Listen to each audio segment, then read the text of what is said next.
Hello, hello, hello. It is Thursday. Hold on one second. Something we got to change. There it is. There it is. It's Thursday, y'all. It's another Thursday. I'm excited. Today is March the 12th. We're almost at the middle of the first quarter of the year. I don't even know where time went, but today's Thursday. I'm thankful. Welcome to Let's Talk Power Live, where we talk about power in education in operational ways. We believe and we know that power in education is real and instructional power is even more real. But here's what we also know: people have a really hard time detecting it, determining where it is showing up and how, and they also have a hard time disrupting it. So we give every week a discussion around determining, detecting, and disrupting. So, what are you thankful for? I'm thankful that I made it to New Orleans safely. It was a harrowing experience. I had to fly from, where was I? Austin, Texas for South by Southwest. And I'm here in New Orleans doing plane talk. And it was a harrowing experience, to say the least. There was tornadoes and wind and rain all over. But here we are.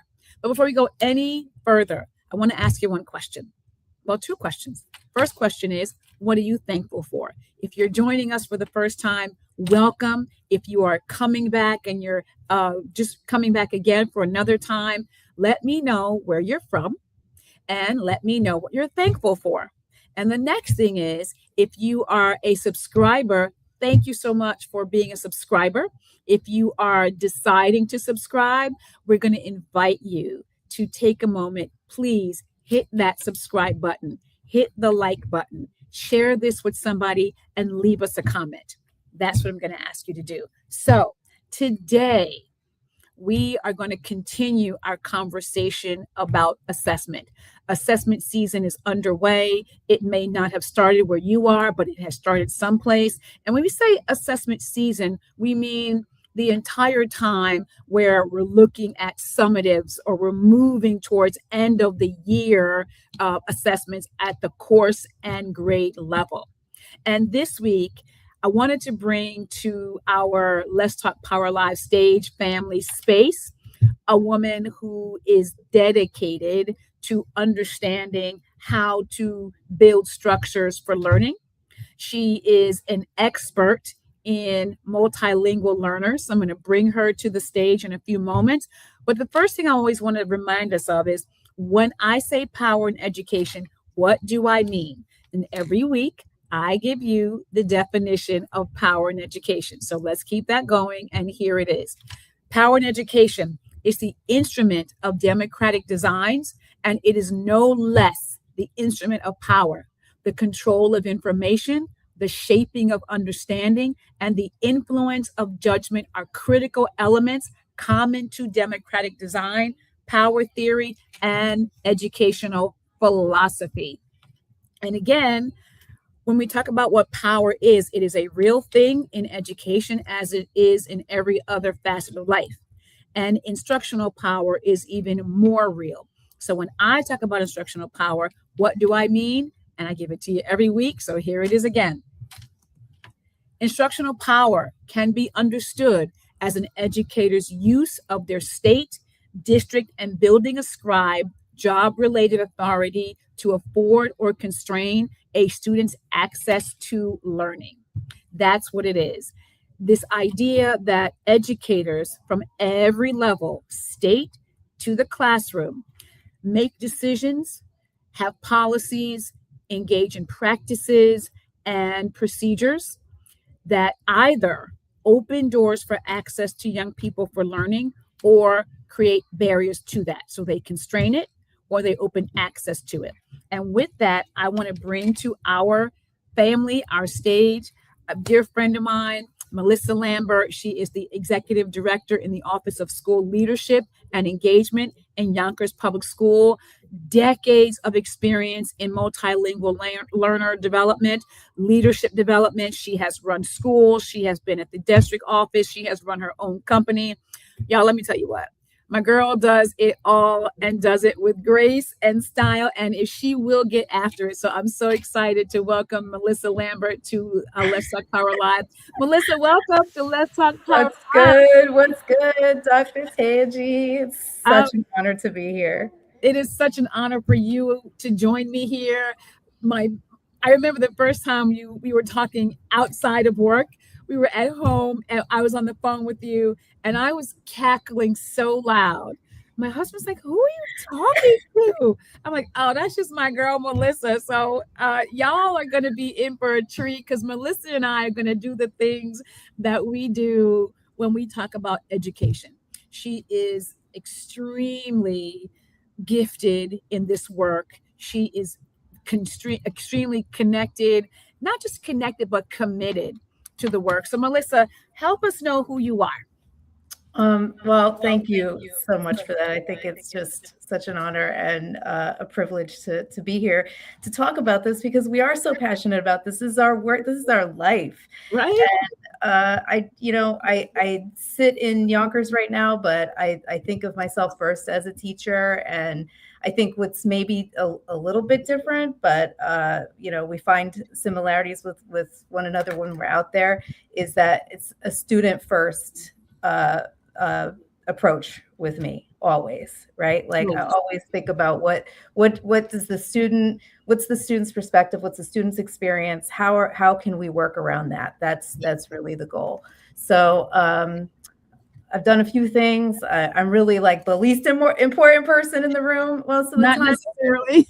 I'm really trying to build capacity of any group that I'm working with, right? And help them see that they bring strengths to the table, but are we building strength collectively, right? Or are we all kind of running in different directions? Running in different directions, and are we really creating the environment for students that we say we want? We say that we want a lot. We say that we want a lot, and yet our policies, our procedures, and our practices say otherwise. And you and I have said this. We always say, when you say you care about kids and you have a but after it, right there, you negate it. And so we want to spend today really digging into assessments and going a step further and talking about a community that is even more, and we're not going to do like a marginalized to the bottom kind of a thing, but that experiences marginalization at an even deeper level than some of our other groups, right? So we want to talk about multilingual learners. And I like to always ground our conversation in some data. So I'm going to share some data and we can go back and forth on it. So data set number one, let's see what we've got. So right now, 10.6% of all K-12 students are identified as English learners. That is as of 2021. And we both know that that's probably millions, probably about 13, maybe even about 13% as of now. But right now we know the cleanest data is by 2021. That's 5.3 million humans, like little people humans that are identified as learning English. And one of the myths is when we say we're learning English, we think it's all Spanish. And it's not all Spanish, right? It's learning English from a different language. And then that population is concentrated in the early grades. So 14% of that, almost 15% are in kindergarten. And then 6% of it are in 12th grade. So something begins to happen from either a designation perspective, right? How does someone get identified as an English learner? And then does that change over the course of time, which it should be, but does it? And then geographic concentration, about 10% are enrolled in 13%, right? They're higher in the schools than they are in the rural, right? So in city schools, they're more than they are, almost 3 times as much, right, than they are in rural areas. And then this access gap, right? They are 3 times, and this is the thing that's most troubling to me. So I want you to comment on this last bullet. 3 times less likely to enroll in AP, IB, or dual enrollment courses. What are your thoughts about that kind of access? Yeah, well, I think it's, when we talk about barriers, like that's one of them. One is structural in terms of like these courses are in high school. So sometimes you have two courses matching up against one another, right? You might be getting pulled out for a standalone ELD or ENL class, and that's during that pathway time for IB or AP, right? So Mhm. like you have to think as an instructional leader, what's the experience of my students? How am I really truly offering multiple ways for students to access these higher components? I want to say this, two things I want to say about the data because it resonates with me. One, English learner is a temporary status, right? We Should need to be. be, Should yeah, be. we need to be thinking about this as how are we building language and content simultaneously in all classrooms all day. It is not the responsibility of the multilingual learner expert, EL expert, ESL, whatever acronym you want to use. It is everybody's work to do that. And by doing that, the second component that really stands out to me is thinking about the data that we have been collecting over the last 10 years shows that when done well, when students do exit EL status, they are outperforming their monolingual peers in many ways by like 30% or more. Wait, So wait. Time out. They're doing what? they're outperforming their monolingual peers. Okay. So you and I had the opportunity to attend a conference where they were talking specifically about the opportunities given or not given to multilingual learners, and this data point came up, and we learned then that being multilingual learner or being a person who speaks multiple languages almost or can be and maybe should be seen as a superpower, Absolutely. right? Because Absolutely. your brain is doing a lot of work, but it is also exercising that work, right? Yes. Awesome. Yes. Here's another piece of language that information I'd love us to talk through too. System failure to recover from NAEP, right? Reading scores in the most recent NAEP testing are down 5 points from 2019. That's 40% of fourth graders were below basic. That's the highest on records for this population. And then instructionally, most multilingual learners are not given, I should say not, it says given, but they are not given equitable access to grade level content and language development, right? Needed to reach proficiency. And then lastly, the rates at 71% of proficiency are still about 10 points below their peers. So for me, when I see that, it resonates as a system level. So when you see that or hear that, what does it resonate when bring about for you? Yeah, I think there's a lot of different factors, but like when I do ask why, I think the one of the first components is the structural piece, right? We will do anything in this country to avoid language development. And it is an ongoing factor. I'm going to be a little controversial. Surprise, spoiler alert. I can't believe that. Wait, you're going to be, oh, wait, I Surprise. can't believe, But right? Exactly. we're a nation of functional illiterates. We are. We And so are. and I think it contributes because I think we do just enough, right? And the world of high quality instructional materials and all of the things that we're doing with curriculum right now are bringing to the surface really, and the science of reading and structured literacy at the early grades are bringing to light how far we've gotten away from language as the center of all of our work in content areas. Yeah. And that's disciplinary, the language of mathematics, the language of science, all of this is predicated on language. So when we see multilingual learners outperforming their monolingual peers, they've locked on, they understand that it's language that is the driver behind Right. all of this, and Right. literacy. And so when you say language is the driver, take us a step deeper. What do you mean by language is the driver that gives them or unlocks a door that allows for that level of outperforming? I think it's really rooted in this notion of metalinguistic awareness, right? Okay. Being able to see how language works, being able to manipulate language in both spaces and see both the cross-linguistic connections, but also the power of and the use of language to articulate novel ideas, to share and show reasoning, to expand and elaborate on what content you're after, right? And linked to assessment, that's where it shows up. It shows up in the ability to really help define and develop more sophisticated ways of sharing ideas. I love it. Right. So they begin to really lock into my brain can go on both sides. And then the content, I can understand that content via two sets of linguistic, it's almost like an operating system in your brain, right? That you've got these two sets that are running together and they're bringing about the ability to connect the content.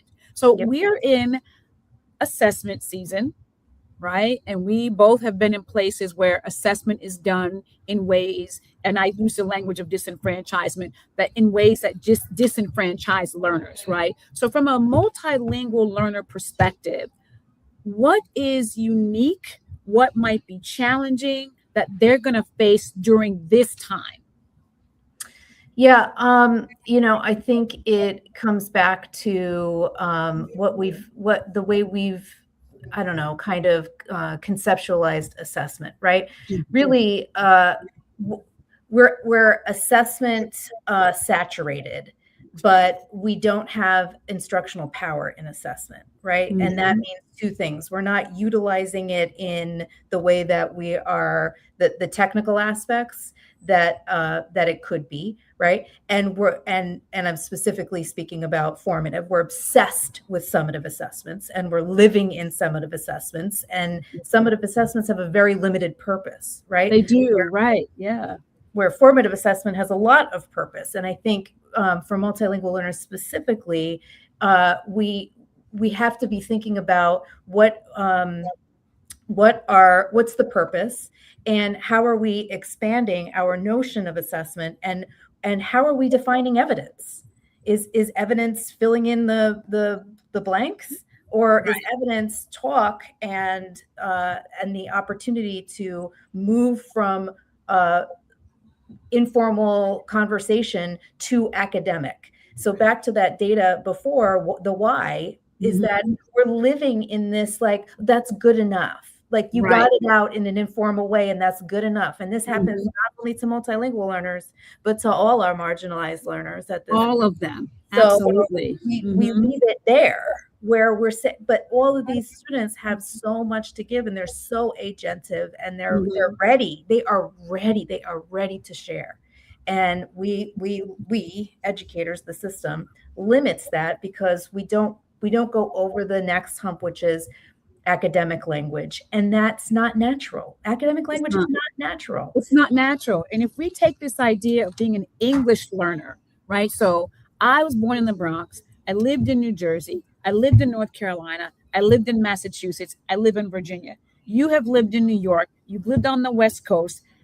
English means something different in every place, right? I hear your New York accent. I'm like, yes, I hear it, right? You can hear some of my New Jersey accent, and the way that we use words. We're all English learners. Absolutely. But what we don't say is that we need to be learning academic English. So we slap this English learner thing, label, title, when what we mean is we all need to be academic English learners.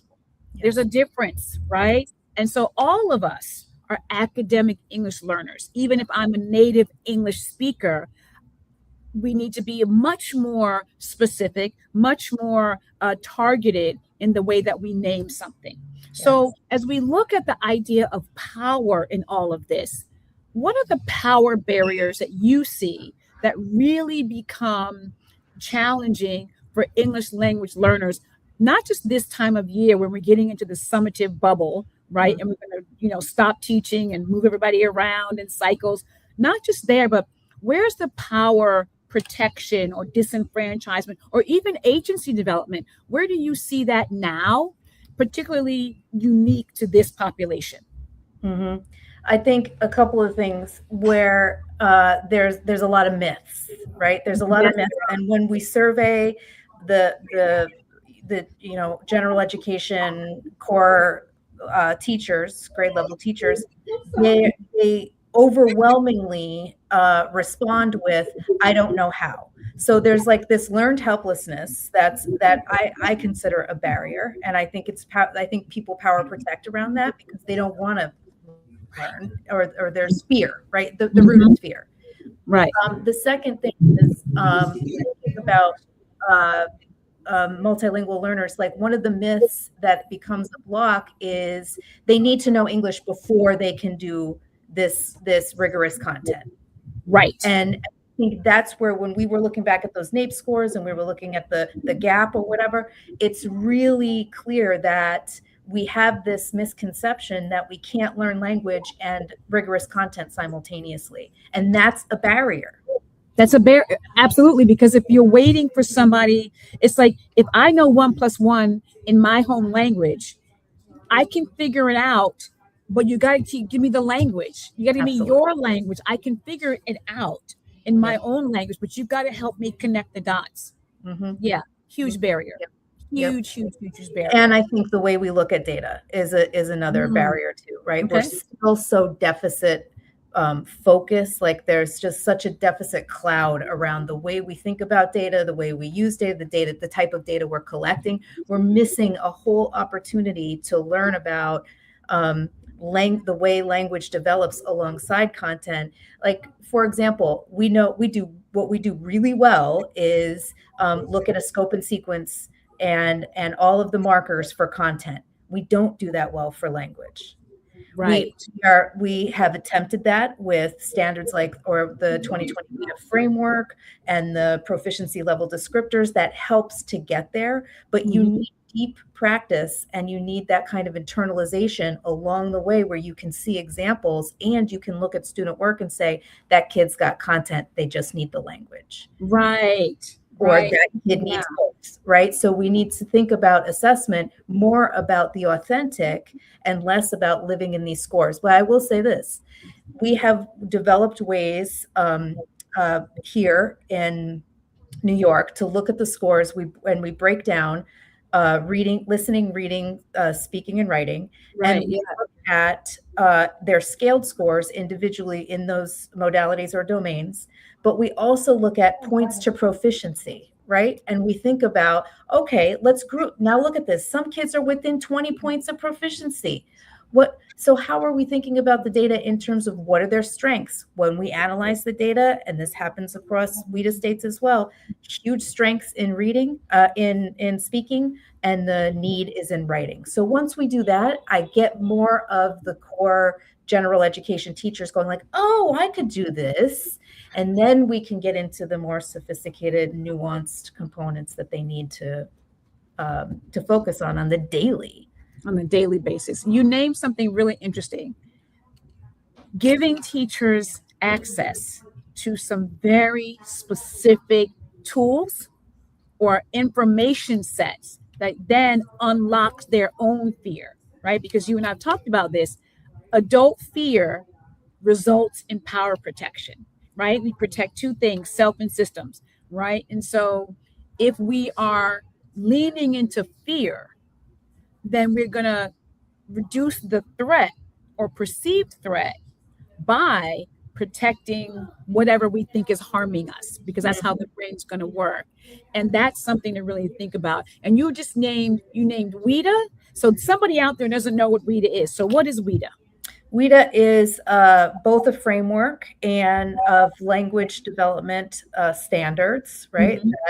That helps to drive the connection to content standards and that knowledge building component.